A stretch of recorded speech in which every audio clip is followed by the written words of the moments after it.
लावलेली आहे। पावसाच्या हजेरीने शेतकऱ्यांना मोठा दिलासा मिळतोय।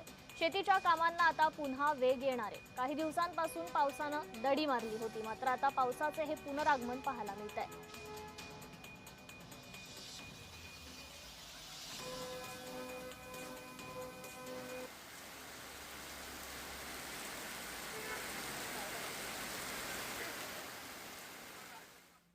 तर रत्नागिरीत देखील पावसाचं दमदार पुनरागमन झालंय। खेडची जगबुडी नदी त्यामुळे इशारा पातळीवर वाहतीये।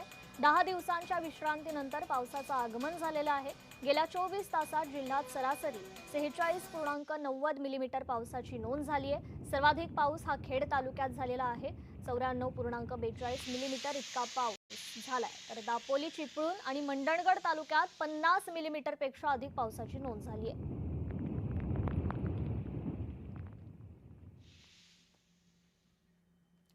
दापोलीत सुतारवाडीवर दरड कोसळण्याचं संकट आहे। डोंगराला 2 किलोमीटर पर्यंत भेगा पडल्यात। डोंगर कोसळण्याच्या भीतीने स्थलांतर सुरू आहे। रत्नागिरी जिल्ह्यातील दापोली तालुक्यातील मळे सुतारवाडी इथे मुसळधार पावसामुळे डोंगराला तब्बल 2 किलोमीटर पर्यंत भेगा पडल्याने गंभीर परिस्थिती निर्माण झाली आहे। काही ठिकाणी या भेगांची खोली 2 ते 4 फूट असल्याचं प्राथमिक पाहणीत समोर आलंय।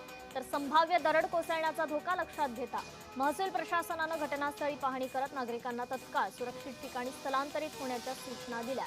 या घटनेची गंभीर दखल घेत भूवैज्ञानिक तज्ञांच्या पथकाला पाचारण करण्यात आलंय। त्यांच्या अहवालाकडे सर्वांचं लक्ष आहे।